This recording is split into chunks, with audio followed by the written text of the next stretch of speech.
Texas and, perpetuate, right? Perpetuate what the grandmasters want you to think, right? So I just wanted a comment from all of you.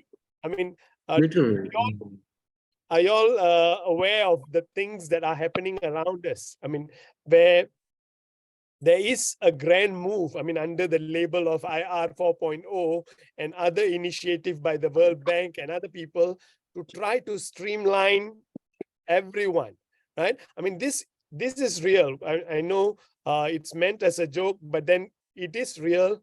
We are already seeing signs where people are being molded into shape to become, well, kind of robots, right? Now, the thing about this example that I start with, it's important for us to ponder on it. Why? Because if you are not an inventor, if you are not inventive, machines will take over your job and my job, right? So we, all of us, need to be watchful of how, I mean, the world is shaping our thinking. I mean, if we are not going to be thinkers, then the chances of our jobs being replaced is very, very high, right? So with that, I think I will continue with this presentation. I mean, the reason this presentation is done is to convince everybody that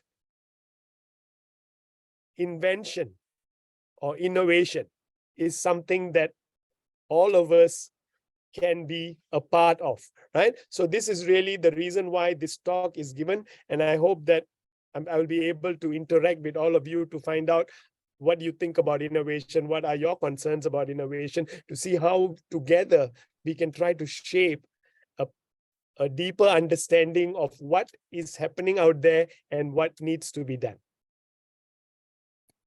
Now, are you all able to do polling? All right, so can we release poll number 1? Okay, yeah. Okay, so I hope that all of you will answer the question, which of the following best describes a problem? Oh, no, not, this is the second question. All right, never mind. They let them answer the second question first, and then there is the first question as well, right? So you answer question 2, which of the following describes you?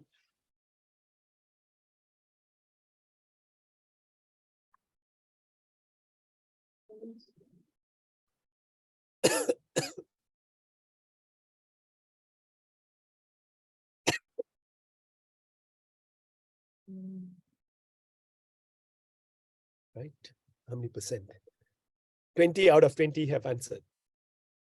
Okay, what? Or 20 out of, no, it doesn't say the total number, right?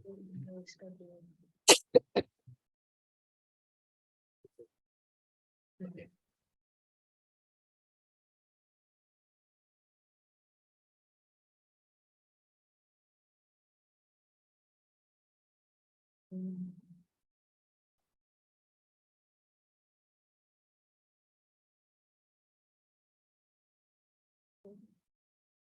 All right, I see that the number is 33. Okay. So 33 answers. We have 33% who says, I am creative.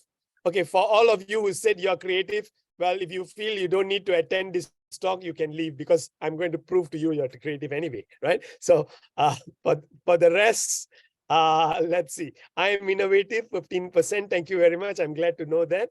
I am an inventor, 0%, right? 0% dare to claim saya memang seorang pencipta, right?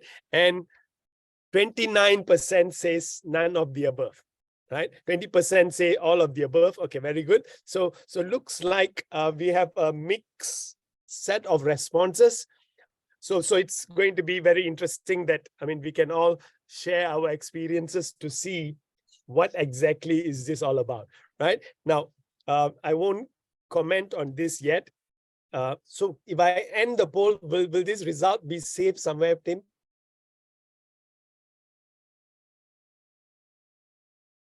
Or I just don't end, I leave it. Okay, you screenshot, right? So after the screenshot, I just end the poll. Okay, second question is not ready yet. So what we will do is I will show you the second question on my screen. Okay. Who can see this transcript? All right. Recording on. All right. Too many. All right. Now, the second question I want to ask you is, which of the following best describes a problem? A, unwelcome, sorry, not A is number one, unwelcome or harmful situation that needs to be dealt with. B, refers to people whose behavior causes difficulties to others. 3, a thing that causes difficulty, stress, or doubt. 4, something that is difficult to deal with. 5, none of the above. So can you all type in the chat? I mean, since we don't have the poll now, so I want to see your answers as well. I mean, because I think it's necessary for us to answer this question along with the other question that you saw earlier, right? So we have 5. First answer is number 5. So can you all put answers in the chat? I will just see a feel of what is your answers that you all are putting in, right? So we have 2, 5, 1, 3, 3, 5, 5 or 3. Okay, well, 1.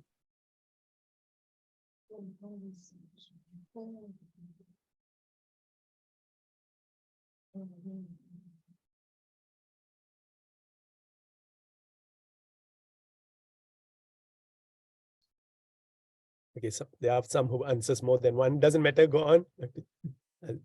Thank you for being participative in this.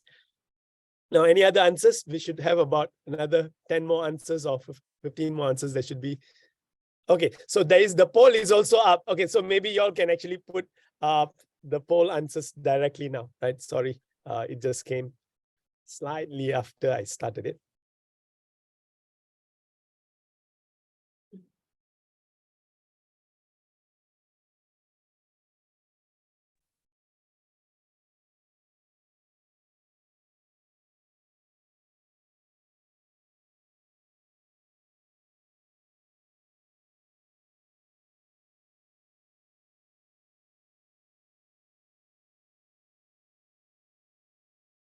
Are we getting close to, well, about 7 more people have not answered.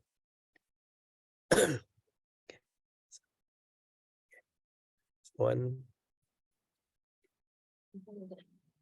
Which of the bosses have problem?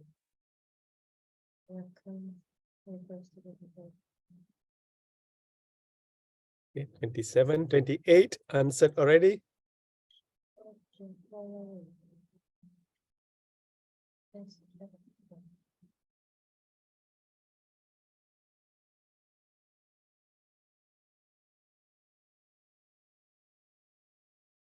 There are over 40 people online. So, I mean, we're getting close to that. We're getting about 66% of people answering, right?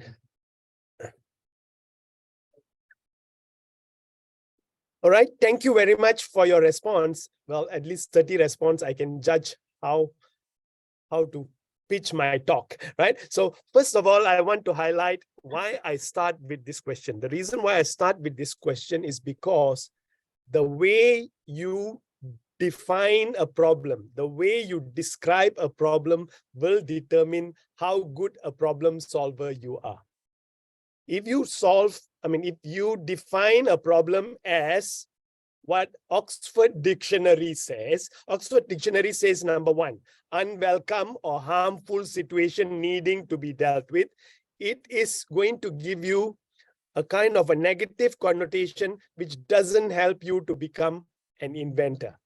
If you define all the other ways, all these I took from the web, these definitions I didn't come up with, something that is difficult to deal with, right, refers to people, so I see here there's 3% of the people who also, participants selected refers to people whose behavior causes difficulties to others, right? So if you said anything other than none of the above, then you need to rethink, right? So if there's one thing that you are going to change from this talk is how you define what a problem is. So the next time anybody were to ask you, how do you define a problem? Just tell, okay, don't tell them none of the above. Okay, just tell them that a problem is an opportunity to help me to become an inventor, right? So this is really how I want to kind of coach in such a way that the moment you see a problem, it is something welcome. It shouldn't be unwelcome. Oxford Dictionary should change what they say about a problem, right? Of course, many people's perception of problem is unwelcome, right? So what we need to see a problem is, if we want to be inventive, is something that's welcome and helpful situation needing to be dealt with urgently, right? So this is really how I would differ from all the other definitions that I'm seeing. Okay, the problem with defining problem in this way as an unwelcome, like what Oxford Dictionary does, is the young thinkers who are going to be in our classroom, they are going to believe this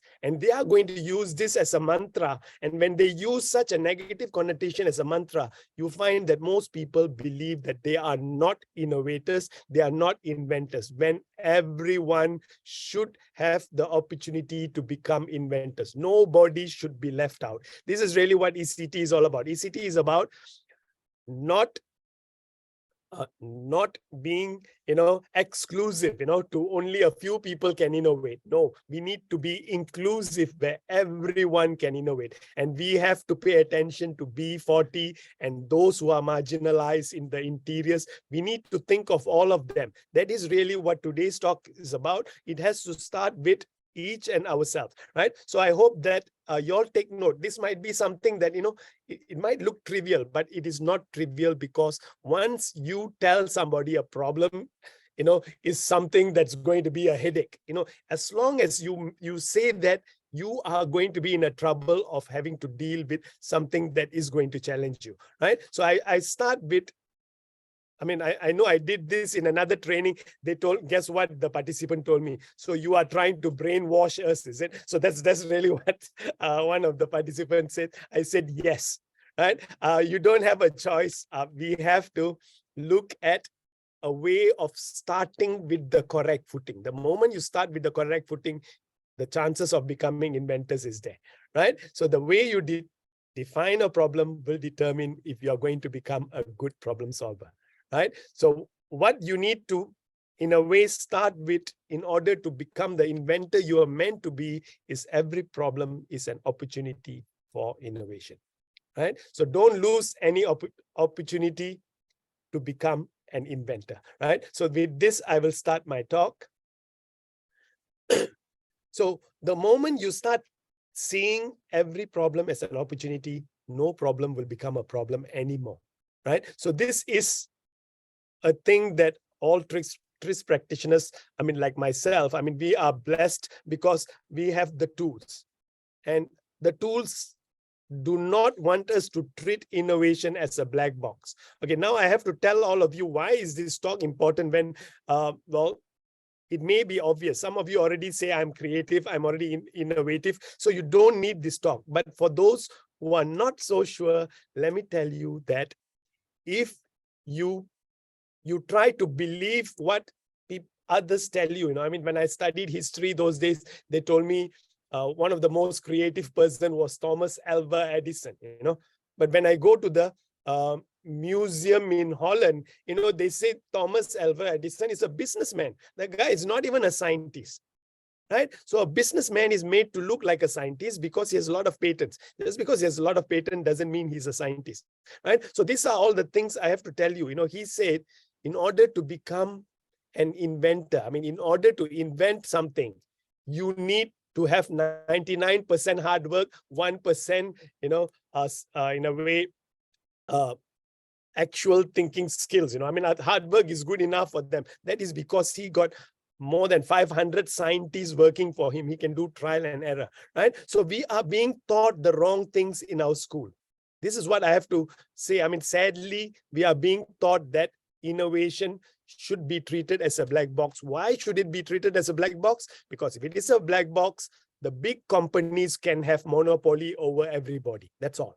That is the only benefit of treating innovation as a black box. All of us will become slaves to those who have control of data, those who have control over the thinking capacities will own all the riches, right? So this is why we cannot allow this to continue.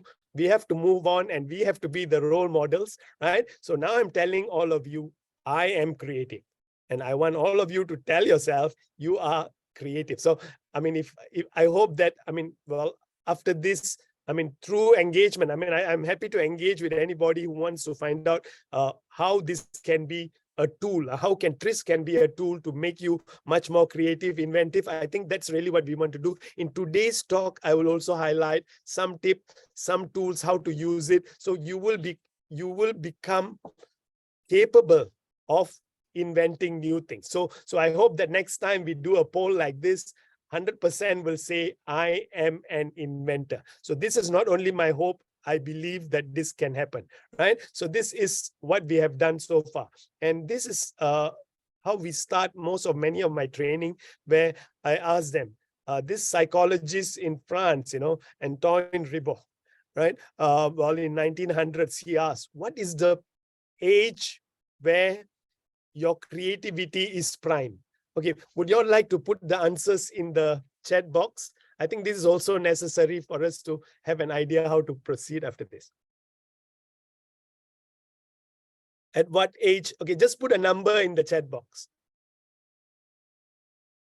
50? Wow. Edmund, that's the age Nobel Prize winners are, you know. Okay, anyway, go on. 3, okay, many studies are saying you are getting younger and younger, you know, after that you're no more creative. Right, carry on, please answer a few more. 3 to 5, 5, 7, any age. Okay, I need to find out who SR is. Any age is an interesting answer. I've not got that answer before. Okay, a few more answers. Okay, Dr. Joe says 11, right?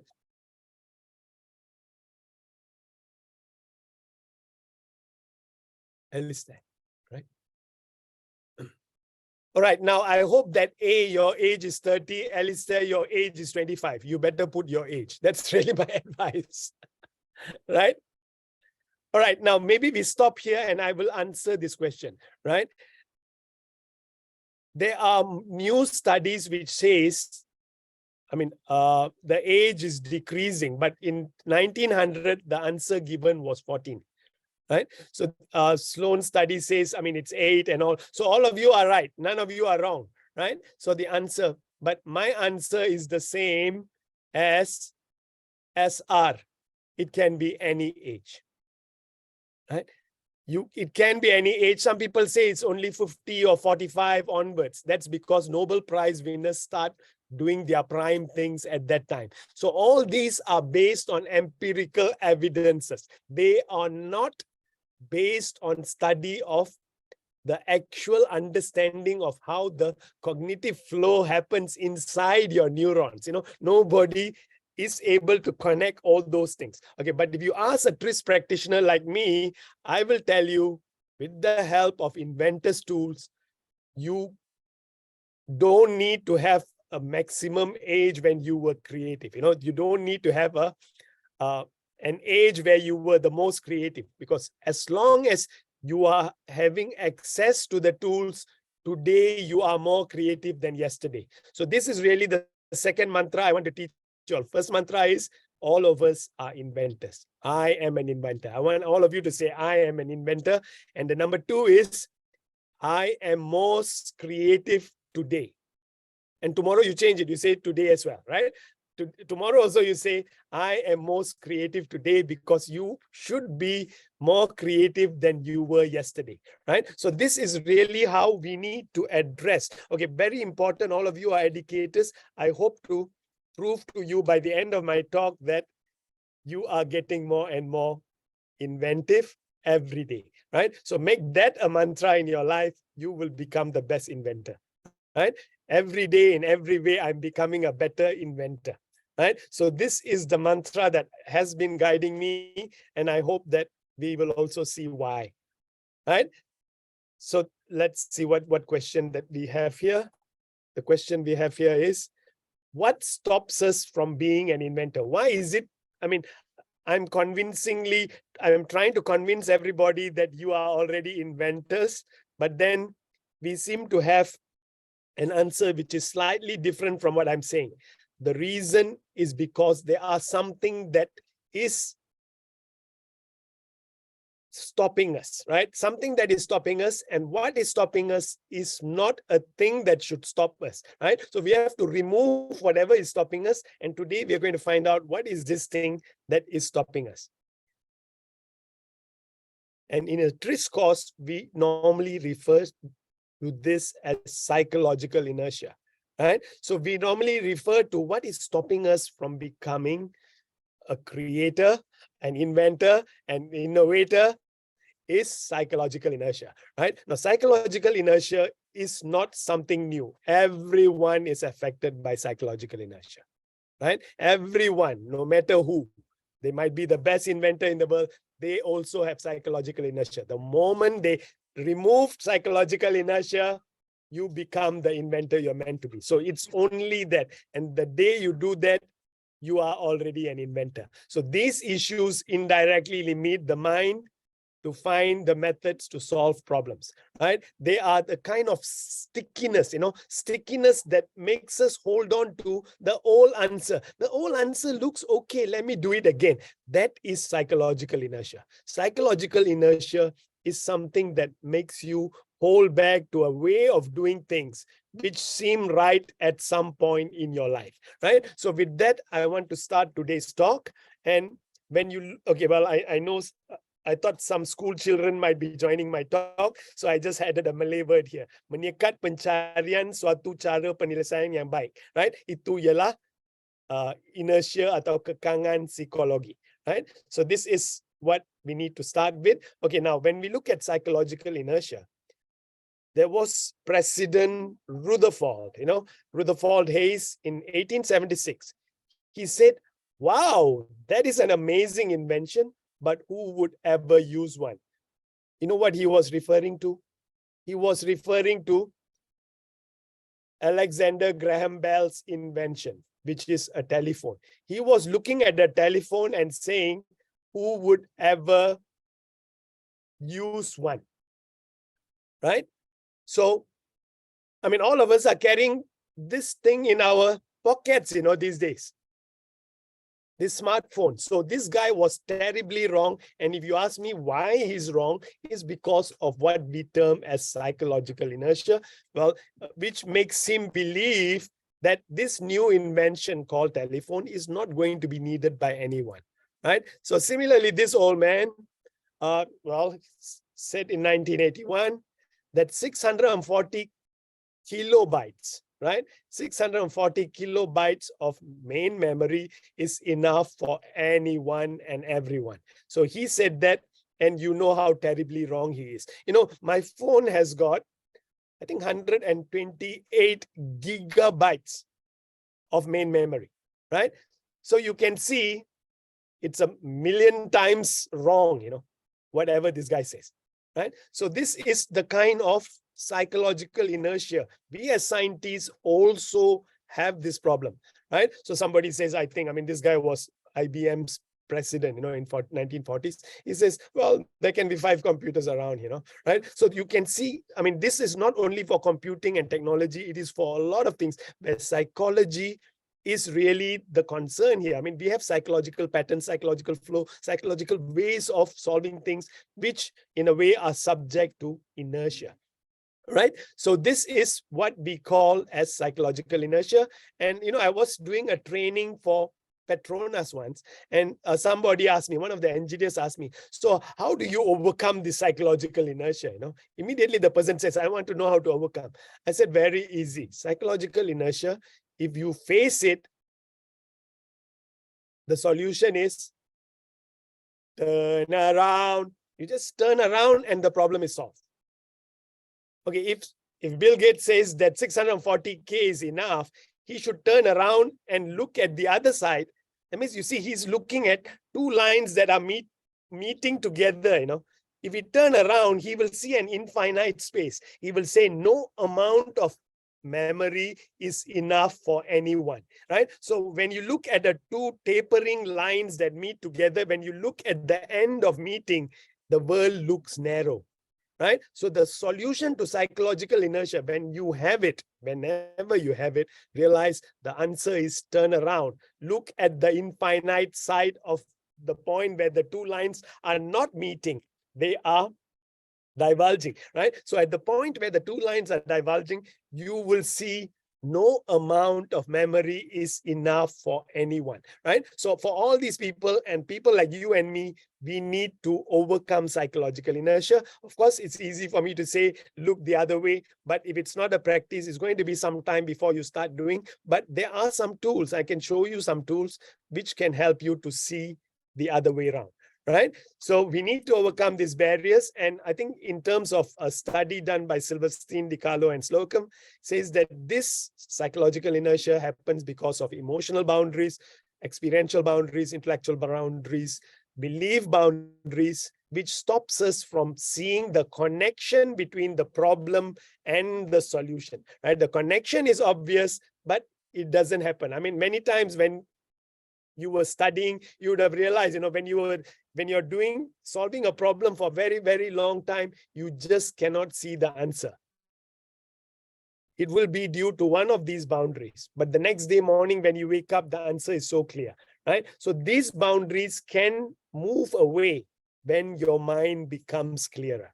Right? So this is really what we need to do. Look at ways of making your mind clearer. So, and I'm not going to just tell you, go and listen to beautiful music or go and do yoga or, go and do something. I'm not going to tell you that. We are going to look at systematic ways of addressing these concerns, interests, right? So that's what we need to do. Okay, another reason why psychological inertia affects us is because of lack of systems thinking, right? I mean, if you see all these people who have physical sight impairment, right? They have blindness in some form. They say that, an elephant is just a thin piece of wire like a tail, or they say it's like a wall, or they say it's like something very sharp. So when you feel a small aspect of a system, you find that you do not get the whole picture. So another reason why you find that psychological inertia happens is because of not having the holistic view of the system and not having a systems thinking perspective, right? So when we have a systems perspective, I mean, when I do TRIS training, we start with looking at everything as a system, right? When I look at any object, I look at it as a system. Okay, well, a pen is a system, right? Okay, somehow my background doesn't allow me to show my pen, right? It doesn't. Okay, so I can see it here, right? So whenever you have any object, you find that, I mean, any system, you need to see it as a whole, right? So any system like the pen just now I showed you, the system is a pen. The pen consists of a number of subsystems, right? So there are elements in this pen. Well, there is an ink holder in there, right? So we need to, when we look at an engineering system, I'm going to call this an engineering system, we need to also be able to appreciate that it has got subcomponents and it also has got a super system. My hand is part of the super system. It holds the system. So when we start looking at systems perspective, we are becoming systems thinkers, right? We have to start with the systems perspective. The way we look at a problem, if we see it in a systematic way, the chances of us solving the problem is higher, right? So this is very important. And when we model things in our class, we will model aspects. Okay, for example, the hair dryer can have super system like air, the components, the subcomponents like the gripping component, right? So all these are examples of a model that uses systems view, right? So a quick check before we move on. All of us need to be convinced that we are inventors. Can I become as creative as I want to be? The answer is yes. How can I become an inventor? Join my TRIS course, right? Or hopefully by today you will know how, right? So this is where we are, and let's move on, right? According to Steve Jobs, he says innovation distinguishes between a leader and a follower, right? We don't have a choice. Just now I told you, if you do not innovate, they will somehow take over your brains. We will become enslaved. I mean, 5G is going to do that to us. 5G says plug to think, right? So 5G is trying to get us to plug in for every single data that we need to access, right? So if this is what we're going to do, we need to worry about how we become relevant. AI is today changing everything. I was reading somewhere, it says accountants are going to be obsolete. I mean, they are saying this seriously. They're saying lawyers are going to be obsolete. This is because of what ChatGPT is able to do. It is able to give answers as good as what a kind of experienced lawyer is able to do. Well, I mean, I do not believe that these jobs or professions are going to become obsolete, but we better watch out. If we are not inventing new things, then whatever we do can be replaced. Very simple. The moment you continue to invent something new every moment, no machine can come near you, right? So this is, as a AI experienced person in AI, I'm telling you, don't worry, AI will not take over if you innovate, right? So this is a lesson that I want to share with you, right? As we go on, can we do a exercise? Now I have a question. There are 2 cups, 2 glasses, one filled with water, another without water, right? So I normally ask this in a class. I put this, I have some bottle here and there, right? So I try to ask them, how can you move the water? You cannot move the glass, you cannot move the table, right? So that's the only rule. So what are the ways to move the glass? So can you all type in the chat answers to this, right? Just, can I have about 4 or 5 answers, and then I will go on to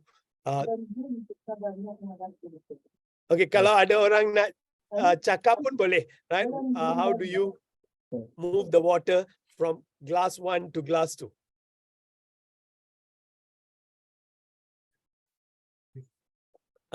Okay, use string from, very good answer.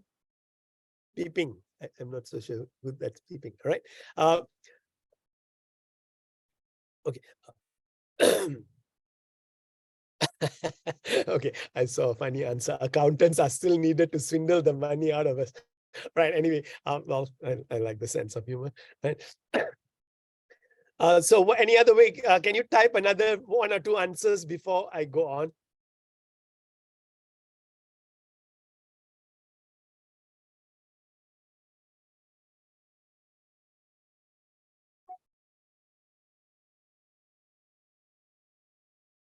Use syringe, very good. Earthquake, glass will fly. Okay, excellent. I like Rohijas. Okay, I hope well, I'm not kind of saying your name wrongly, right? Earthquake. All right, now you need to be like a child. I really like this answer, earthquake, because you see, when we are like a child, nothing stops us from saying things like this, right? And when you are going to be a creative person, you cannot have the kekangan, right? Or the inertia just now, right? That inertia should not stop us from being the child that we were meant to be. Pour to the other glass, not able to move, sorry, that's the rule, right? Use siphon, very good, right? So we are getting answers. So I'm seeing some creative people out there who are able to think of some interesting answers. Right, now I have to tell you all, when I do this exercise in a class, I give them for about 5 to 10 minutes, ask them to think of answers. Guess how many answers I get? I get about 5 to 10 answers, depending on how young the participants are. If the participants are school children, I get more than 10, sometimes 12 answers. But if the participants are professors and, and senior people, then I get close to 5. Right? So anyway, I'm just saying this because sometimes the psychological inertia, it really kind of creeps, and it doesn't matter who you are. Sometimes your training causes you to have this psychological inertia. So I wanted to find out how many ways are there to move water. I was curious to do this. So one thing that I did was I went to this site called asknature.org. Okay, drink and spit. I like that answer. Use spoon. Very nice. Right. So we're getting close to 10 answers. Right. So I went to asknature.org. Okay, you all remember this website. This is a website that you can use for biomimicry. Right. So if you are going to look for solutions from biology or nature and you're going to become a scientist, Edmund Sim, I hope you're using tools like this, right? Because nature has all the answers, right? So I know FSCS should teach this tool to all their first years, right? So this is my belief. Okay, well, this beetle actually spits out kind of, some sort of a toxic substance, well, to protect itself, right? So when you get ideas like this, what if you throw something into the water and it starts popping water and the water reaches the other way, and maybe you put a covering and then it will go into the covering and so these are the answers I got from children, from school children were giving me answers like this. They were more connected to nature than scientists like you and me, right? So this is the other answer. When you see a jellyfish, actually, I mean, if it stings you, it's very painful. The reason why it's painful is because the liquid flow, I mean, the tapering kind of well, end to it. I mean, it becomes narrower and narrower. The pressure becomes very strong. And when it hits you, I mean, it becomes very painful, right? So you can see these are some of the ideas that you and I sometimes don't think of it as the immediate answer. Balloons can help too. Very good, right? So this is what I am asking all of you to do.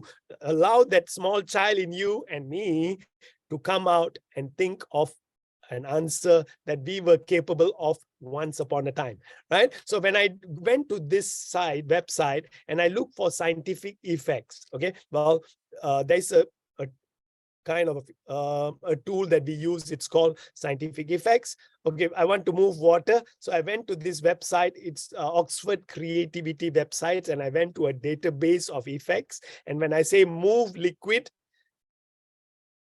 guess what it did? It gave me 205 suggestions for moving liquids, right? So the answers you gave me, I mean, up to 10, is only a subset of all the possible answers, right? I mean, what I am hopeful we can do as researchers, as scientists, as people who are thinkers is, can we take this knowledge and turn into STEM knowledge and have an effect on some school, So if we can change the way people think, turn some of these answers into something the school children can take and they think of their own answers, we will find that our foundation in our schools, at the moment, the scientific level of, excellence in our school is not as high as the Russians or the Europeans, So this is where we are lacking.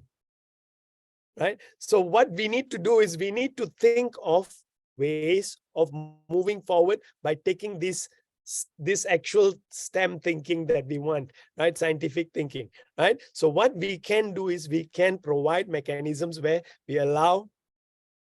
Okay, so I see Prof. Edmund is saying use Suckman instrument, pipettes, and liquids, right? For most simple form, I would just use a sponge. All right, so okay, thank you. So what we can do is when we learn from nature, but if you go into Ask Nature, you will see many more unthinkable answers, but which the nature is providing us, right? So these are the types of answers where, the speed train, bullet train has learned from the aerodynamic shape of this bird, So there are thousands of inventions today, which were all borrowed ideas from nature, right? So even to move water or any of the problems that we do, I'm suggesting all of us to go into this. And when we go for a TRIS course, we have a tool called function-oriented search.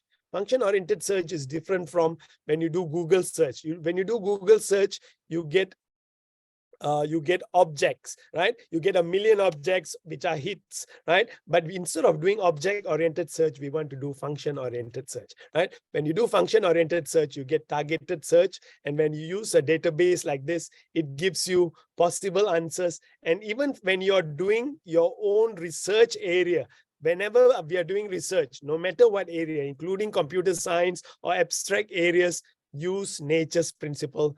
And for me, this is very, very effective. In my training, I get unexpected results from participants, their inventions, by borrowing ideas from nature, right? So what I'm telling you is, if you do not borrow ideas from nature, you are less likely to become an inventor. So this is the first message that I want to highlight to you, right? Now I want to look at another perspective, right? So this is a very important perspective. Now, this guy that you're looking at on your screen is a very creative person, right? For me, this guy is a very creative person, because this guy is able to swim for thousands of miles, just to find a suitable place to lay eggs, So these are the things that these turtles are able to do, right? Now, if you look at what is the inspiration behind these turtles, right? If you try to look at what is the inspiration behind these guys, they know that in order for their species to survive, they have to take the journey. Very simple. They don't have a choice. They have to be innovative, or they will not be surviving, right? So in the same way, I think a lesson for all of us is, we must also realize that if we do not innovate, AI will kill us, right? The superpowers will enslave us, right? So this is really the lesson. It's not only for this turtle, it is for all of us. So maybe I want to ask all of you, what are aspects of this turtle that you see we can learn from? What are elements from this turtle where it has overcome, through its own creative expressions, overcome all the barriers, overcome psychological inertia, overcome all the types of hindrances that would have stopped it? It has been able to overcome this and achieve its target, right? So can I see some answers in chat, which you think, what are aspects of creativity that we can learn? Take it slow and easy attitude. Excellent answer. Determination, very good. Can I have a few more answers? Determination and persistence, wonderful. Resilience. Go on. Can I see about 3 more answers? I need 3 more answers, because all the answers I'm seeing, there is a pattern. I will tell you what the pattern is later, right? So ignore animals around you. Excellent. Looking forward. Excellent. Confidence, have fun. Okay, very good answer. Have fun, enjoy it, right? So confidence. Okay, this is really what I need you all to tell me. Okay, now I'm going to take a systems perspective. Open mind, very good, right? So I'm going to take, well, good to see you, Inson, in the training, right? So open mind, right? So let's move on and see what is it that a systems perspective will say about what is really wonderful about this turtle. Creative imagination, right? So what I say, I mean, of course, you don't look at a turtle and say it is a imaginative turtle. I mean, we don't use those words, but let me tell you, without imagination of the target where it is trying to go to, it will not be able to achieve it. Right? So don't ask me how it does that. I'm not a biologist. I don't know how, but it has to have creative imagination. Number 2, thinking beyond boundaries, right? So all the things you say about confidence, open mind, all those things are very important. But beyond that, it needs to have ability to think beyond a circle which says this is my country, or this is my territory, or this is my space. It has to think beyond boundaries, right? So another one, childlike curiosity. Sometimes it doesn't know, is this the right way? Is this the wrong way? Is that right? Yeah. Right. So you need to have childlike curiosity, right? So that's the next thing that I say. And another one that, from a TRIS perspective, is access and usage of resources, right? So these are the answers from a systems perspective, different from what y'all are saying. What y'all are saying is one perspective where y'all are seeing to have a positive mindset, to have, because one of the things, if you don't have that positive mindset, this turtle would never have made it. All of you are right. But at the same time, this is from the systems perspective. Okay, now if you all are going to be inventors, you need to have all the things you answered just now in the chat. Enjoy, try doing it. All those things are prerequisite. At the same time, you need to have creative imagination. You need to think beyond boundaries. You need to have childlike curiosity, access and usage of resources, right? So this is the way, and you must be able to do systems thinking. You need to be a powerful problem solver. You need to define problems correctly, right? You need to overcome psychological inertia, to perform inventive thinking, and you need to have access to the tools, right? So one of the tools that we use in our training here is, well, oh my God, I have to find a place where, okay, well, is this inventive trigger cards, right? So now, many of the training that we do, this becomes like a supplementary material where we have 40 inventive principles, right? So these are examples of tools which can be used to, I've seen some people who are 80 years old who are using these cards. They say, wow, thank you, Nara. With this tool, I'm able to plan my, selling of my property better. I have many more ideas on how to make the actual sales happen, So something totally unthinkable, but they just use the principles here. They are able to achieve it, right? So this is something that I want to highlight. So just the lesson from the turtle is we need to use resources. Okay, now we can actually test whether we can start becoming better inventors than we were yesterday. Right? If you want to become a better inventor than you were yesterday, then you must have a tool. And the tool that I'm showing you now is a resource map, right? Resource map. Okay, a resource map is a very powerful tool where you ask, what are readily available resources? Okay, what are the knowledge resources that are readily available? What are the space resources that are readily available? What are the time, right? So this is really what we need to ask. But at the same time, we also need to ask, what are the wasted knowledge resources that we can tap on? What are the wasted space resources? So if you just use this table, I can assure you, you have a better answer.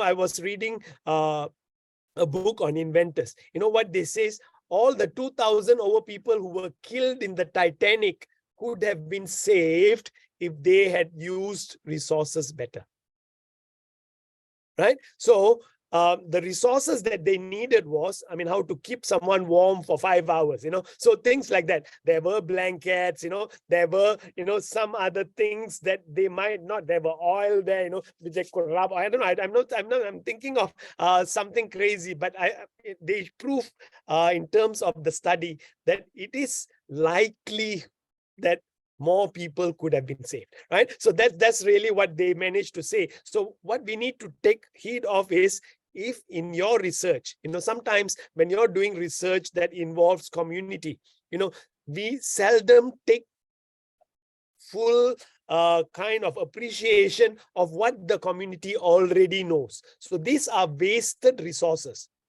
right? Sometimes we feel our technique, we go and give them, they will become cleverer. It never happens. If you waste their knowledge or their ability, you will lose something. Sometimes there are some material that is right in front of our eyes. We just don't see it.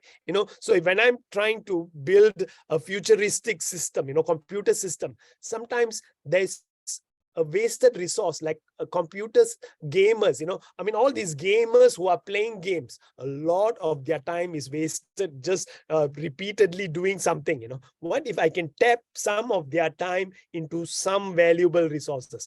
So we need to ask again, what are all the resources? And this map, you can take a snapshot and you can start using it. I suggest that try it and you will see a lot of new answers, probably just like the turtle.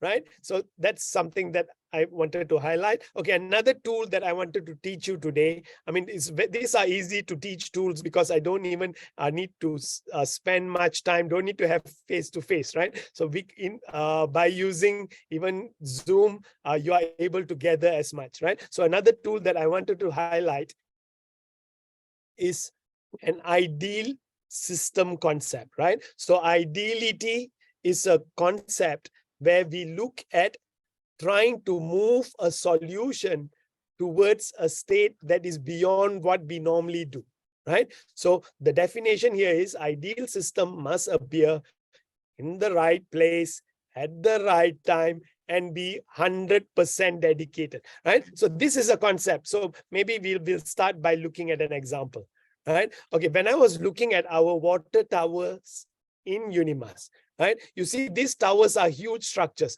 How are we going to paint it? Sometimes there's just some dirt over there, it's just some fungus growing, or, it could be some element. How are we going to clean it? How are we going to make sure that it is painted all the time, right? So this is a real problem. And when I was trying to even think of answers, I mean, just it's mind-boggling, right? So if I ask you all for a solution, how do you think you can paint it, right?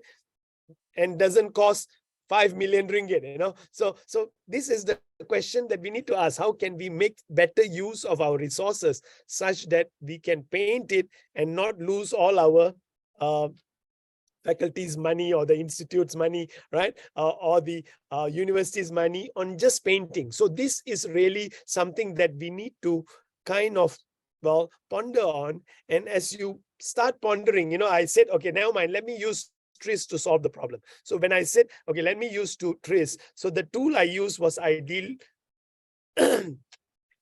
final result. That's what we call it, right? So I was looking at ideality and I asked a question: what if the tower can paint itself? So ideality here, I'm using it as a kind of a dream state, which is good to have or wonderful to have.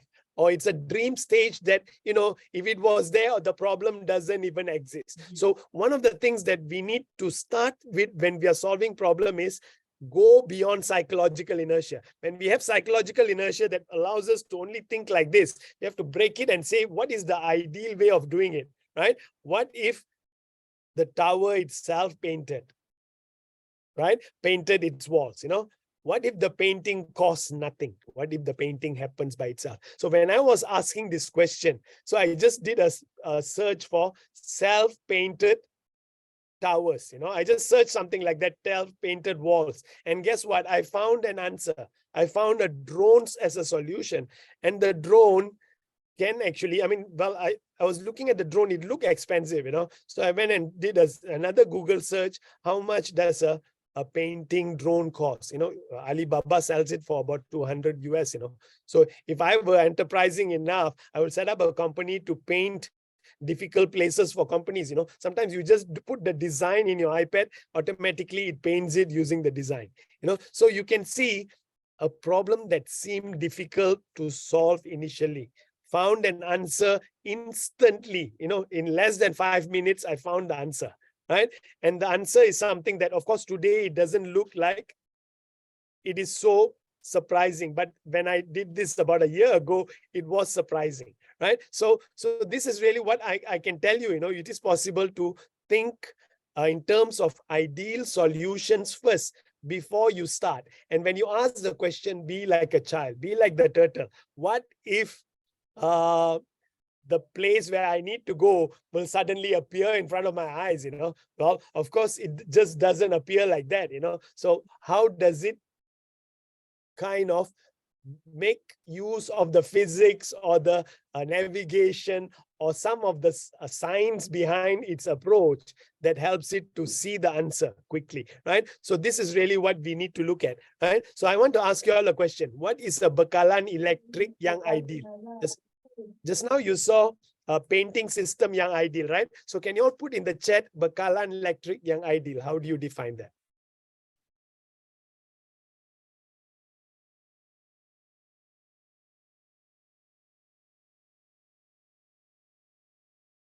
solar system, right? But ask a question like just now. Don't give me the answer, right?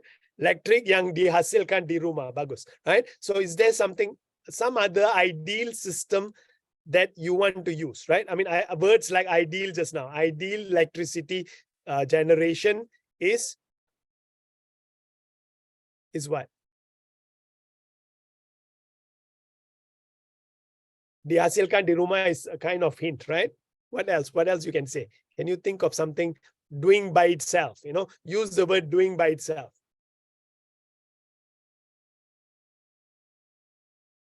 Okay, generated by at home by from thin air.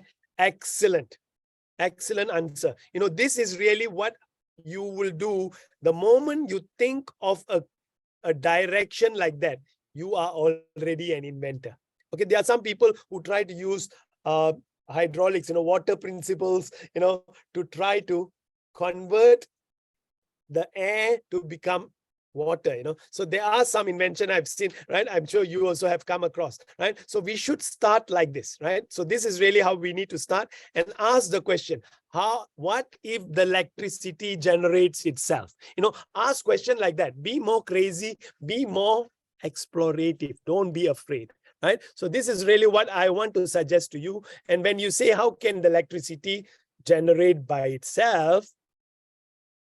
Then you will discover that, well, there might be renewable energy, you know, homemade energy, you know, all these kind of things. But then there's a company that started producing energy from people jumping on a playground, you know, convert the kinetic energy, people dancing in a disco, you know, automatically convert the dance energy into lighting up of solar panels, or I mean, a lighting up of lamps, you know, or controlling some other electrical system, right? There are smart city concepts that makes use of this, right? So the way of you looking at a problem by looking at ideal system first, then you will have a clue to invent something. And once you have the clue to invent something, then you can move in a new direction, and then you can start looking for resources, right? Look for resources based on the ideality concept, right?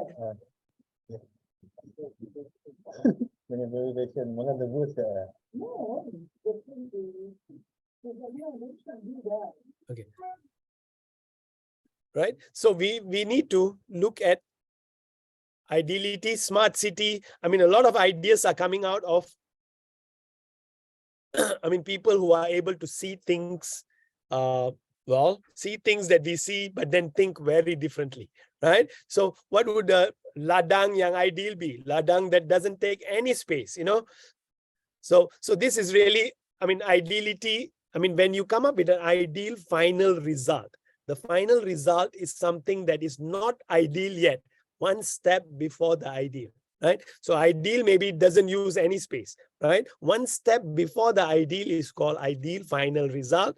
And when you go to ideal final result, you will have a new invention. And for every field, you can also use this concept of ideal final result, right? So ideal energy harvesting doesn't consume any land space, right? So here you can see, these are examples. I just wanted to give you an idea. And just now I gave you a map just now for the resource map. Now I'm giving you another structure, and this structure is an ideality map, right? Ideal final result map, or ideality map. Okay, an ideal pen, right? So we can start saying, okay, in terms of space, how do you define an ideal pen? An ideal pen doesn't take any space, right? An ideal pen can write on all surface. You know, in terms of time, ideal pen appears only when I need it, right? So when you say ideal pen appears only when you need it, means maybe I can use my finger as a pen, you know, right? So, or maybe I just put a cover on my finger, I can write on any surface, you know. So people are inventing new inventions like this by just very simply, like a child asking these questions, right? In terms of people, what is an ideal pen? Can be used by visually impaired also, you know. It does not need ink, but links people, can help with summarization of knowledge, right? So if we start thinking like this, you will get ideas very, very quickly, right? Whatever is stopping you from inventing will change immediately, right? So an ideal computer does not exist, but works invisibly, right? Works as an invisible helper, right? Okay, now one thing that I want to give you a clue is an ideal system is no system, but all the job is done. Right? So take a hint like this when you all are like a child. You can say ideal chair, ideal plane, ideal classroom. Okay, so just choose one object that relates to your research, and then, well, you may want to share with me during question answers later. What would be an ideal system that you suddenly could think of? So I mean, just this is really what I want you all to do, and be playful, and I think all of us will enjoy your discovery as well, right? So if you continue to do this, you will come up with highly publishable, citable papers, because you will be thinking out of the box every time, right? So this is really what I want to do for the university. I want to help us achieve all our impact, and you can use this table and this tool for that, right? So that's one of the other things that I wanted to highlight. But well, let me show you another tool actually, right? So maybe ask you all a question, right? Now, when this boy is blowing the balloon here, right? Imagine that this person is blowing beside me, okay? Right? This person is blowing the balloon. I ask a question. Has anything changed when this person has blown the balloon? Can someone type an answer in the chat?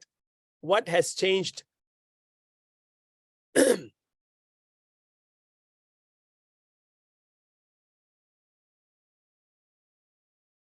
Size of balloon, wall thickness. How did you scribbles? Okay, how did I scribbles? Okay, a volume of air in the balloon, right? Then, all right, very good. You are already thinking as systems people. It looks very good, okay? Appearance, the pressure, right? You all are already thinking in terms of technical parameters, pressure, all these are technical parameters. Very, very good, right? So you need to think of technical parameters or socio-technical parameters or social parameters. It doesn't matter which of those, the excitement level, very good, excellent, right? So in many of the class, they only talk about the technical ones. Here I'm seeing also the excitement level. So the personal attributes are also something very important, right? So carry on. Just give me a few answers. Why I need to see the answers is because, you see, the thing is I have to see how fast you are generating answers. Excitement level of the boy. Okay, what else?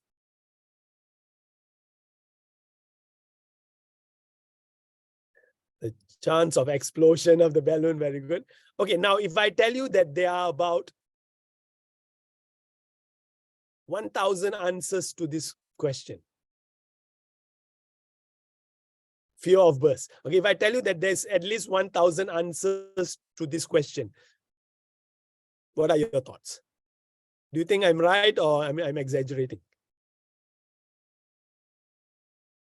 Internal temperature of balloon, lack of oxygen. Okay, very good. All of you are creative, right?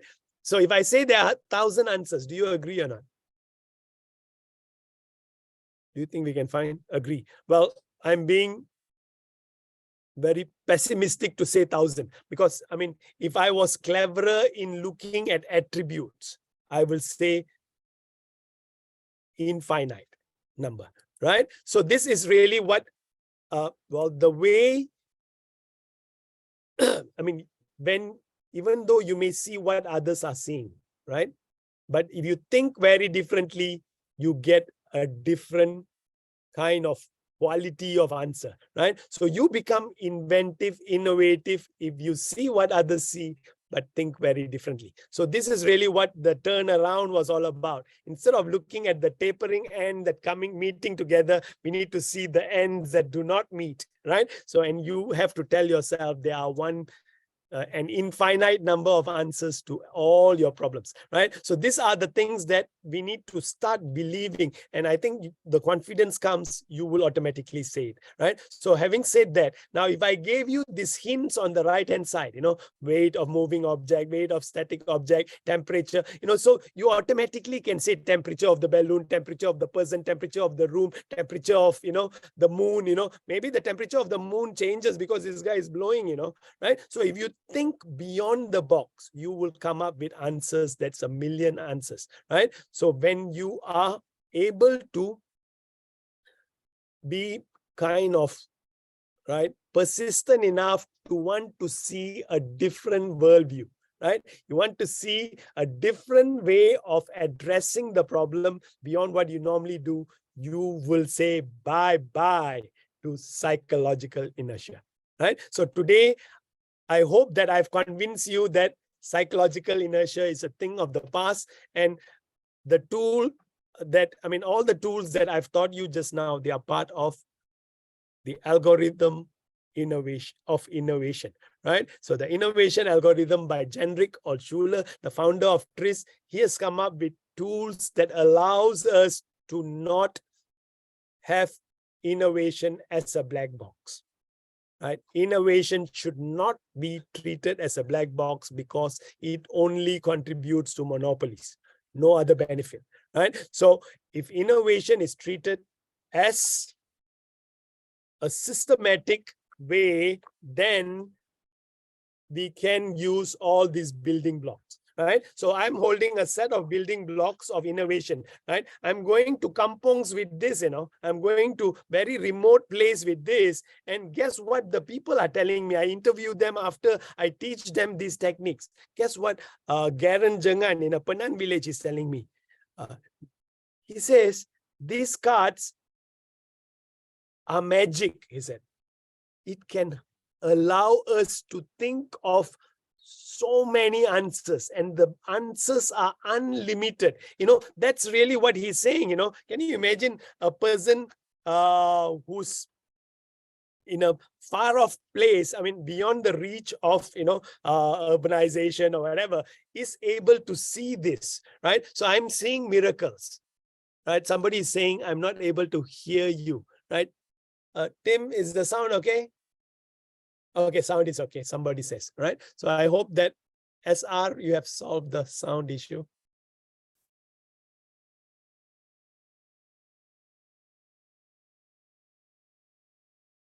So I will proceed. All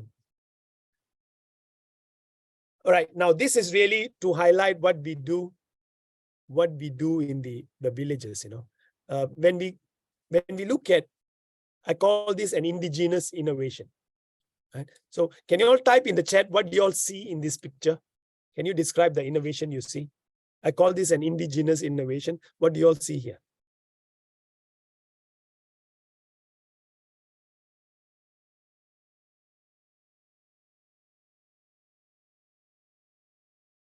A bridge, all right? All of you see a bridge. But what about the bridge?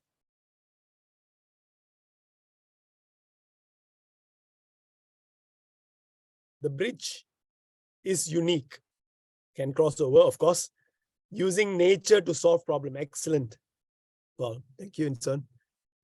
Organically built bridge. Excellent, right? The bridge is made of roots, right?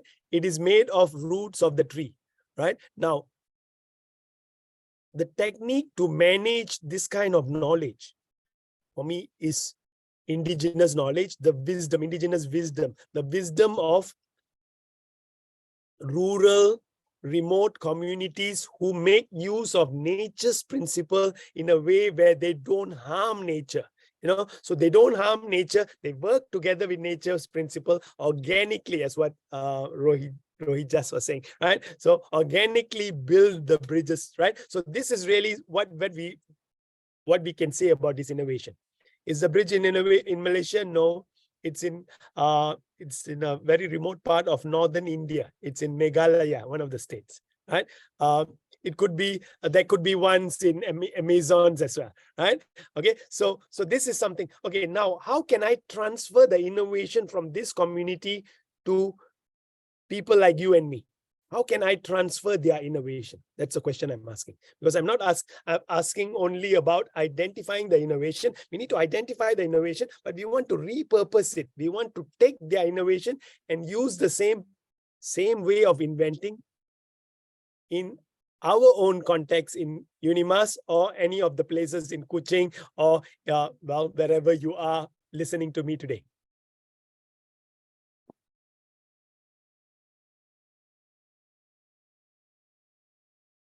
All right, now, okay, to answer this question, I kind of did a proposal to FRGS, Fundamental Research Grant Scheme, and I put up a way where we will use the inventive principles as an index,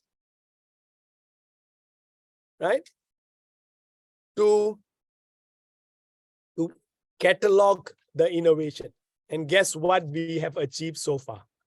Well, we know that there is self-service. The bridge serves itself.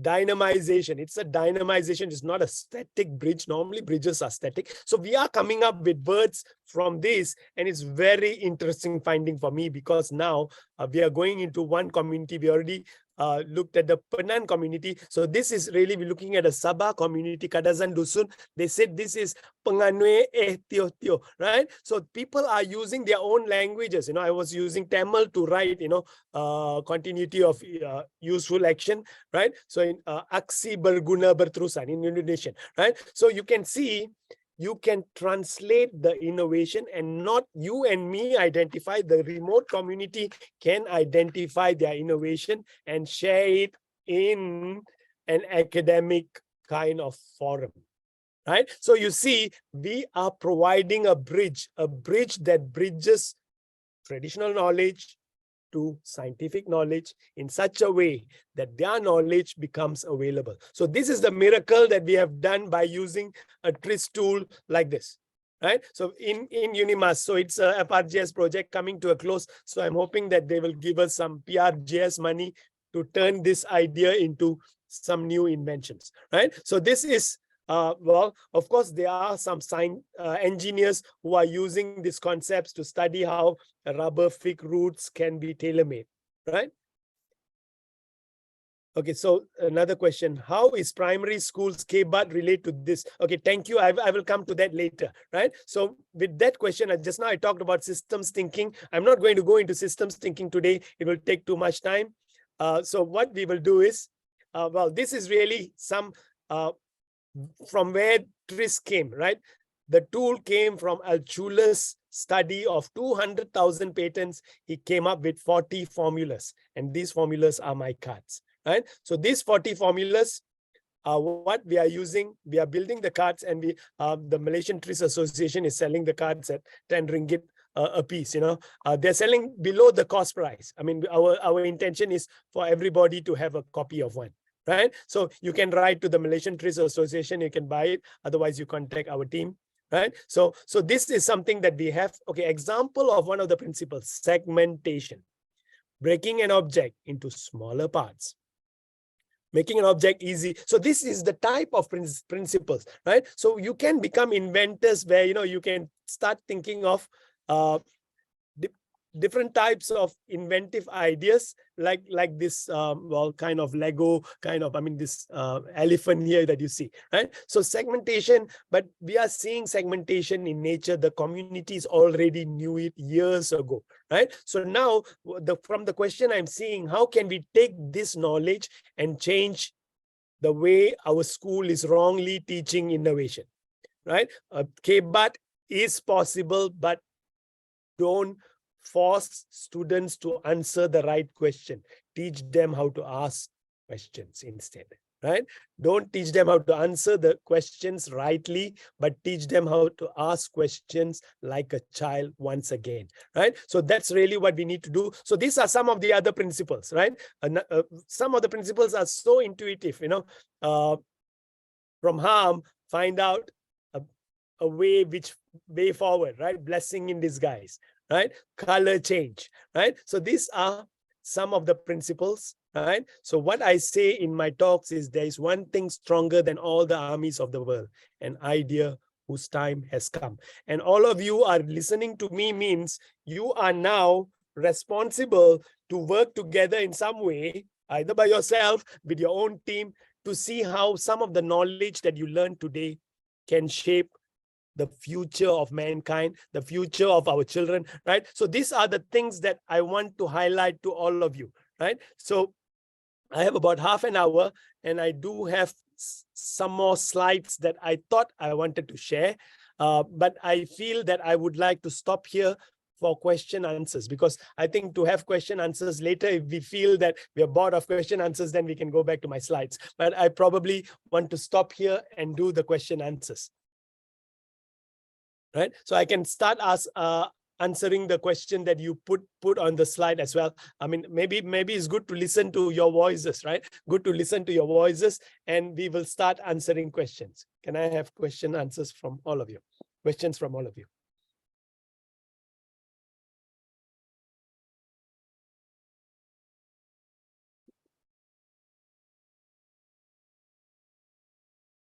Are they able to? Are you all able to? Well, they could, because there were people talking in between. Right. Okay. So yeah. So all of you should be able to switch on your mic and start speaking. So can we have someone start off the question answers?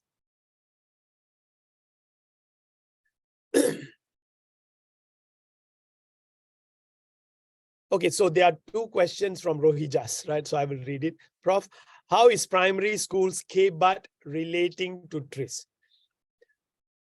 Well, in 2014, I did a study, right? 2013, I started the study on computing in school study, right? But what we did was, it was also a top-down FRGS. So as part of the top-down FRGS, we proposed TRIS in school. And the director of Bahagian Pembangunan Curriculum invited me and a team to present a solution. And we presented the solution. They really loved what TRIS could do for KBAT. In 2016, TRIS already dah masuk RBT syllabus tingkatan 2. So kita dah berjaya buat begitu, right? Definitely is the right way. Definitely it can help, and we have already done that. But unfortunately, teachers training is not good enough to have all our children luckily becoming the best thinkers in the world. The teachers training on TRIS, right? I know Malaysian TRIS Association did a free TRIS training for all teachers. I mean, they tried to go, but not many teachers also accepted the offer. So in a way, there were many constraints, but what we did is still something not there, right? So KBAT is a way to go. We need, okay, well, maybe those who want to explore ways to take these ideas and turn into lesson plans and turn it into some changes, well, please contact us. We are very eager. We need many more hands, right? So that's really what I will say to y'all. Okay, how does my IPO fit into this? Okay, my IPO at the moment, right? At the moment, they endorse, right, any inventive idea in terms of intellectual property, right? Now, when we want to do patenting, or when we want to do kind of intellectual property documentation, TRIS is the best way to formulate a patent. Okay, the TRIS experts are using TRIS as a way to circumvent other companies' patents, right? TRIS has tools like function analysis that can take a patent and turn it into a diagram, and we can visualize it, and we can make it our own ideas by trimming some components, by cutting a few components, the idea becomes inventive, right? So this is really the relationship between patents and TRIS, right? My IPO people do know about TRIS, but they haven't called us to do training. Well, this is something that I would like to engage my IPO to see, because the World Bank is working with the World IP organization is working with the TRIS experts to do training called design for patentability, right? So, I mean, Professor Sergei Kovenko and team are now leading that. Some Chinese universities, some even American universities are taking up this way of speeding up inventions in their companies. Unfortunately, companies are taking the lead because they see the value, right? So universities are not taking the lead as much as we need. Malaysia, we are far back. Okay, I can give you names of some other universities. I mean, not off my hand, I can't remember the universities, but there are universities that has done design for patentability courses.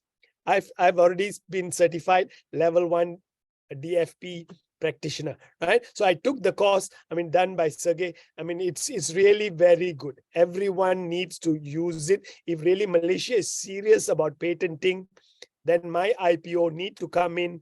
The people who are innovators, like the TRIS experts, they need to work together. We need to do something, right? Some funders must give money. So this is my answer to question on how is my IPO fitting into this. Okay, is there any other question?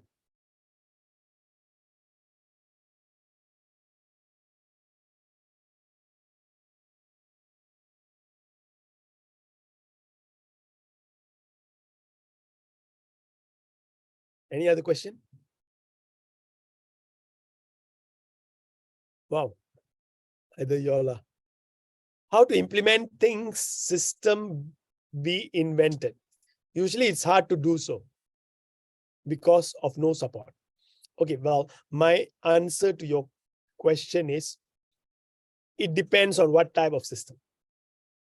It depends on what type of system. Now, if it is a software system, then implementing, all you need is a programmer, right? Okay, now you don't even need a programmer because there's something called ChatGPT that can even code for you, right? So implementing depends on if you're using a resource that is not available, then you're going to be in trouble. But if you say, I can use a wasted resource. So for those who are asking question, implementing is difficult. My answer is use the resource map I taught you. Resource map will guide you on how to be able to look for a resource that you may have ignored or overlooked, right? So that's my answer to first question. Could the idea of Kereta Terbang from one of the mantris come from TRIS? All right, now, well, whoever is asking this question, I have to tell you, this is really a fantastic question. This is really a fantastic question. What I suggest, there's only one answer to your question. Send the minister to a TRIS course. This is my answer. Simple answer. Send the minister to a TRIS course. He won't be talking about something in the cloud. He will be talking about something on the ground.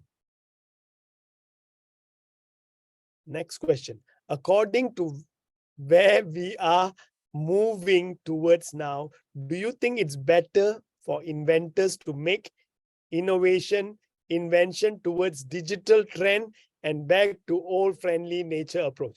Okay. My answer is no. Digital is right, but my answer is look at nature first. Go to the site I told you, asknature.org. Go to the site and ask it, how can we do this? How can we move water just now, right? Any other problem that you face, technical or non-technical, doesn't matter, right? Go to this site and put your query.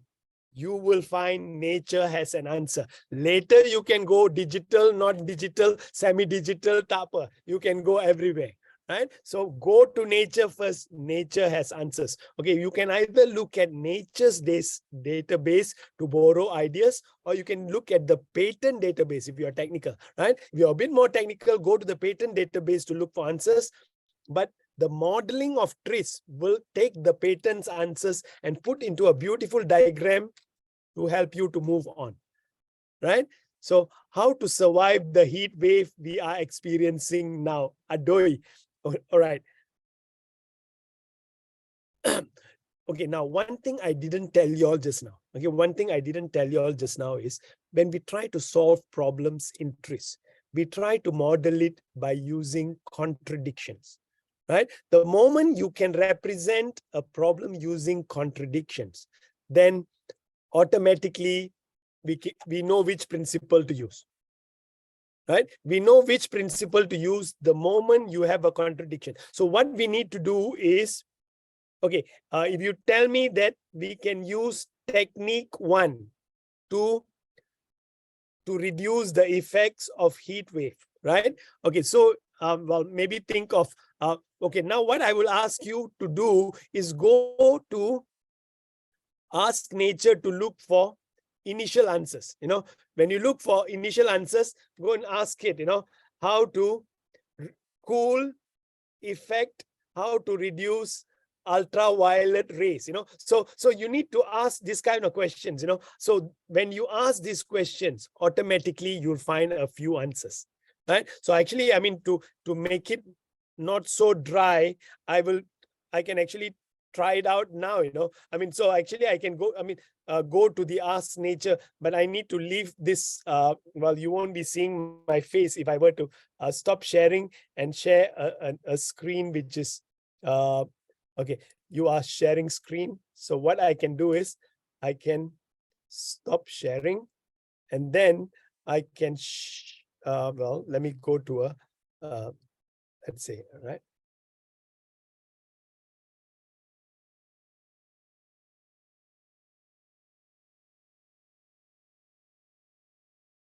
All right, let me share my Google Chrome now, right? So where am I? I'm here. I will try to share my, where's the sharing?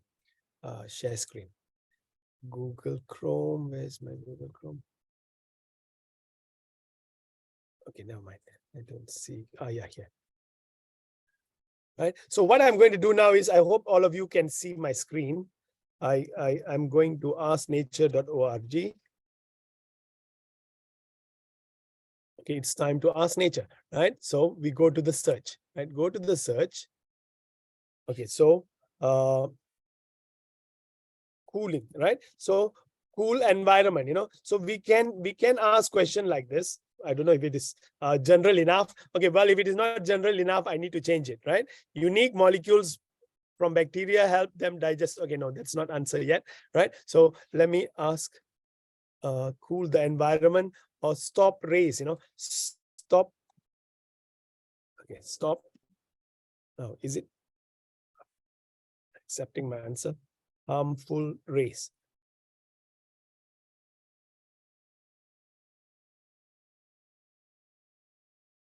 Okay, so I have a biological strategies 202. Chemical in oregano act as fungicide. Okay, protein made. Okay, well, is this viscous? Well, maybe it is not understanding my question, right? Sun's rays, right? Sun ray. Is that the right word for it? Sun's. Protein turns sunlight into vivid color. Okay, so what I'm asking you all to do is biofilm protects bacterial communities, right? So here you are getting answers. Well, not all the answers are directly related. Some of the answers are the correct answers or fantastic directions for you to start looking at. So what I'm suggesting, okay, now if you say we choose one of it, okay, if you say if biofilm technology is used. So what I'm doing is I'm using a tool, a TRIS tool called if then but. Okay, if biofilm technique is used as windows, you know, as window element, then there is something good, something bad. When you have something good and something bad happening at the same time, it is called the contradiction. The moment you have a contradiction, TRIS people will know how to find an answer to solve it, right? So I suggest since, well, we have 20 minutes. If you want, I can teach you contradictions as well. But anyway, I will answer questions first before deciding on going into any additional teaching, right? Is there any additional questions on the screen? There's the chat. Okay, let me go to chat, right? Okay, next question is, can we survive? Can TRIS solve some problems relating to mental health? Yes. Politicians contradict themselves all the time. Okay, right. So, well, TRIS can solve problems relating to cognitive science, psychology, well, behavioral studies, all this. I'm actually discovering something new every day. Right? So I'm discovering something new every day, because every time I use TRIS for another purpose. When I use TRIS for another purpose, it surprises me by giving me an answer, right? So, so this is really what I have to share with you all, right? So, okay, so I think we can see the screen here, right? So since we don't need to go to Ask Nature, well, I can answer questions if you all have additional questions. Do I need lots of money to become inventive? No. Okay, there is something called frugal innovation, right? So there's something called frugal innovation, and TRIS we are using in ISITI-UNIMAS to solve problems in terms of frugal innovation. And we are finding fantastic answers, right? I'm surprised that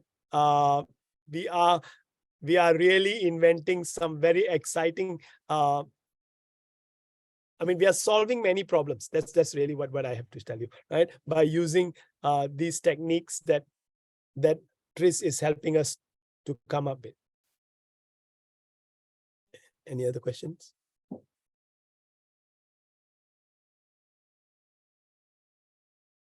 Okay, so you don't need a lot of money. Well, you can use TRIS to come up with frugal ideas, right? So that's what, okay, maybe what I can do, since I have about 20 minutes, how many minutes I have?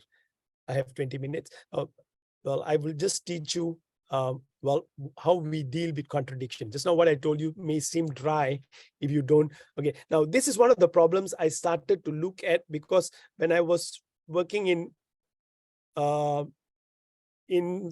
Faculty of Computer Science and Information Technology, I mean, there's one problem we face. There's suddenly two bumps emerge, you know, when there were number of accidents became high.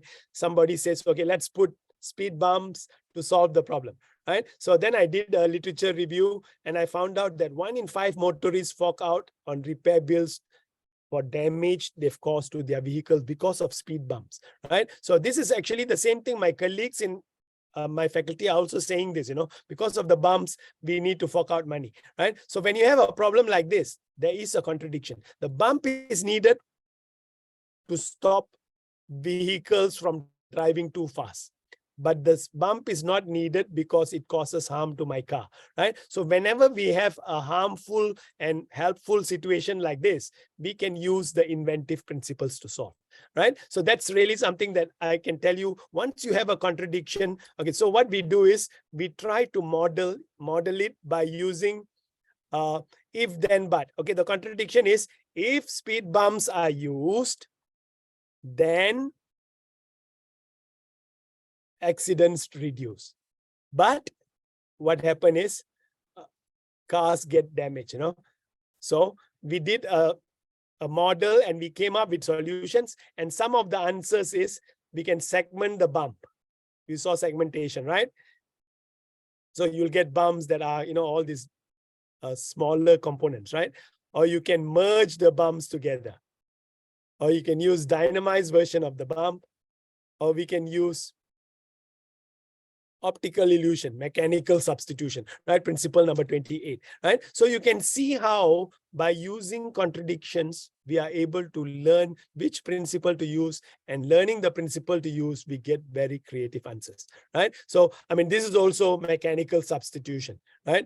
It is also copying because it copies a damaged road, you know? So this slows down cars.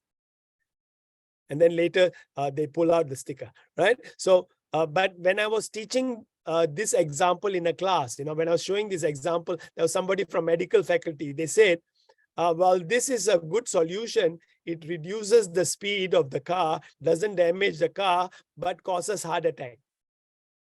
Right? So you can see that is also another contradiction. Right? That's also another contradiction. Go and solve it yourself. Right? So, okay, shall we claim the inventions? Of course, claim it. Right? Claim it, but make sure you modify it. Right? Modify first, then you can claim it. Right? And you can claim any invention which has at least one component less than whatever someone has patented. This is the rule.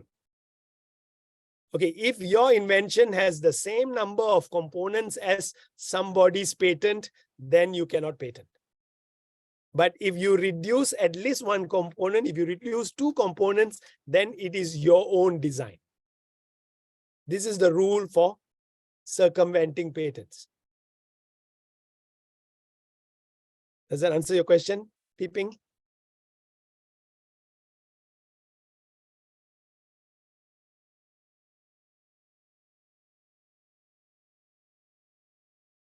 How to claim? Well, you still need to go and do the patent documents and all that, right? So get my IPO, engage them, work with them.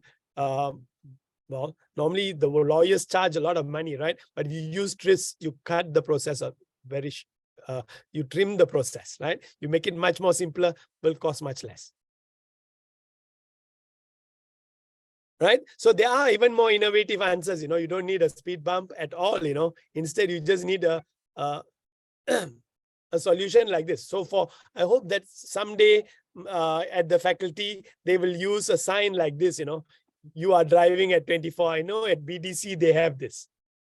Right? In BDC, they have this this kind of a feedback. Feedback is the inventive principle which tells you that you are driving at this speed. Right? So automatically you can tell someone good, or you can play a music while they're driving, or you can, or you threaten them that you'll inform the police, whatever, so you can use whatever technique. So there are many principles you can use without injuring cars, but you can slow down vehicle, right? So this is really how we use TRIS, right? So today I've taught you 4 aspects of TRIS: ideality, resources, systems approach, and contradiction, right? So this is normally lecture 1 for MPU 3422 or TMS 1013, right? So there is a course in UNIMAS where we teach. This is lecture 1. This is also what we train the industry people. We train the community also. We are training on all this, right? So were you at ITEX in KLCC recently? No, I was not. Right? So I come to the end of today's presentation. Is there any other question before we go to this part?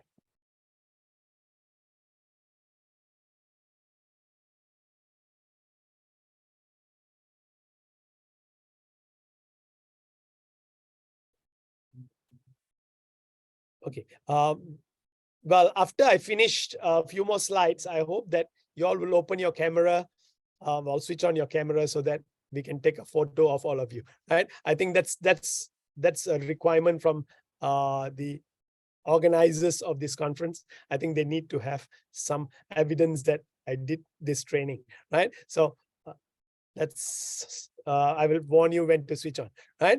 So now I hope that today's session has kind of allowed you to understand that when we define a problem in a way that is helpful, we can automatically move towards becoming a better problem solver and inventor, right? And I am assuring you, you are all creative, right? Next time, not only 30%, 100% should say I'm creative, right? Creativity is inborn, right? And training can help it if you're not inborn, right? So you can either be inborn or you can be trained. And with the tools, everyone can be creative, right? Will you be able to become an inventor? Why not? Can you become the best inventor? Why not? Right? So this is what I'm telling you. If you know the tools, use it happily, like what I'm doing. I'm convinced that we can change the world, right? So this is really a summary in a technical term, right? We should not be influenced and confined by our past experience in problem solving. We should think of new answers every day. See problem as opportunities. And it is able to provide us to unlimited set of resources. Not treating innovation as a black box, and come up with a set of tools that are structured, right? So we can actually design your own tool based on whatever I'm telling you, right? And we use the building blocks. Okay, this is one of the things that we do with the rural communities, the Penang community, where we show principle 1, segmentation, how to design a modular floating garden. You don't need a lot of money for frugal innovation like this. So penulat is the Penang word for segmentation, right? So for every community that we work with, we put their own term and we come up with their own examples that they are confident to use, right? So we can make innovation as a way of life by what you have seen today, right? So yes, I agree. Let's solve problems, right? So whatever ideas, so I hope that we will be able to change the, change the 2 bumps into something, So maybe Pembangunan people, if you do attend, well, we are happy to engage to solve this problem. And also, when we look at villages like this, it's not just yak. This is what I have to tell you. When we go to the villages, they give us a real problem and they're waiting for the answer. And when we give them an answer that is feasible, practical, viable, they immediately start working on it. Right? So if people are hungry, then you will not face this problem. Right? You will start changing things. And we have to make it a culture. Everyone has to do it. Right? So in conclusion, everyone can innovate is what I'm telling you today. We use the same kind of philosophy to do systematic innovation in schools. So KBAT, we are dealing with it by doing competitions. We are doing competitions. We train the teachers, they manage the students, and the students invent something. Right? We do training in UNIMAS. These are some of the projects they do. Reduce food wastage, car parking problem, right? So these are the problems that penolong pendaftas are using by TRIS, And communities, I already told you, they are using TRIS. So it is true, we need to teach people how to fish, not to give them the fish, right? So that's the only way out. Maybe there'll be more inventors with the knowledge.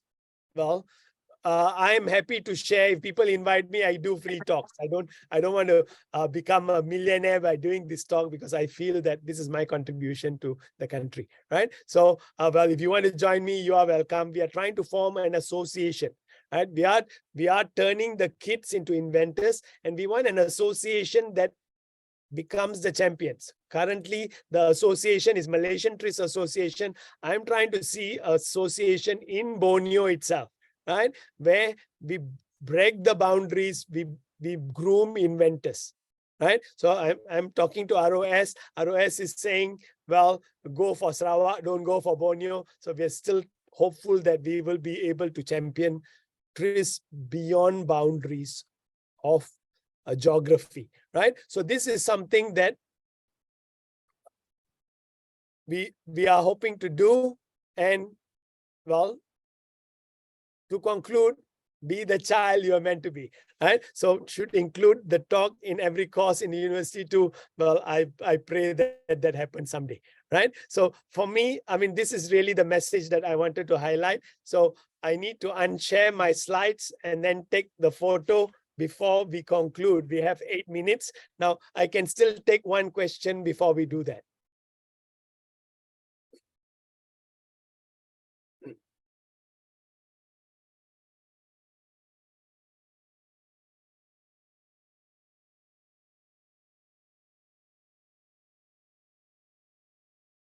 Okay, well, if your organization or department needs training, well, how to get in touch with me, nara@unimas.my, right? So send a message.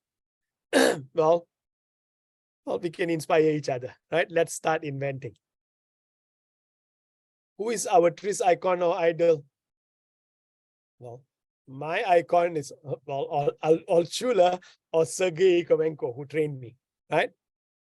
But in UNIMAS, I'm sorry, you will only meet me, right? You don't meet those Russians, right? So unless we can smuggle them and bring them here. All right. So can all of us switch on our video? I say thank you to everybody for your attention, and we'll take a quick picture. And well, I hope that everyone will become an inventor.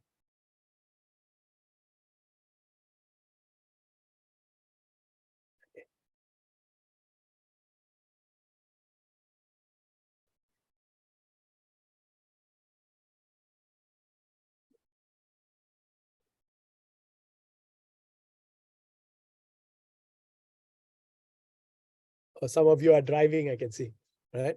Okay.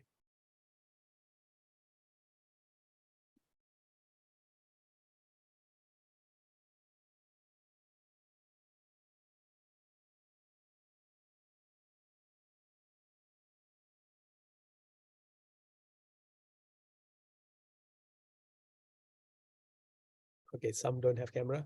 Okay, but you have camera. I think it's nice for the records, right? Okay, so we have about 10 people on camera, right? So a few, can we have, well, some more people on camera? All right, thank you for coming on board. Nice to see all of you. All right. Okay. All right. I see some familiar faces, right? Who haven't met for a long time. Right. Well, nice to have you. Okay. Right. Well, can we do that quickly? The thunder is also threatening us, you know. Input. All right. Okay. Countdown. Okay. I pass it to the technical people who are going to be in charge of the photos. Okay. Okay, everyone, get ready, smile. Okay, 1, 2, 3. Okay, one more time. 1, 2, 3. Okay, I think that's it. Thank you. Stay blessed. And hopefully we meet at some day, right? Bye.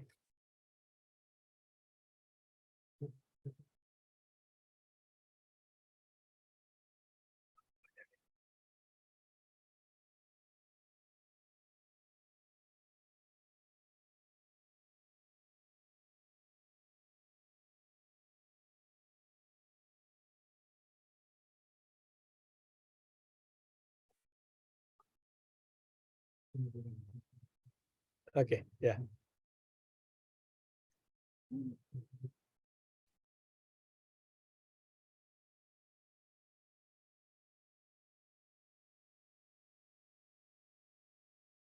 Oh, such a heavy rain.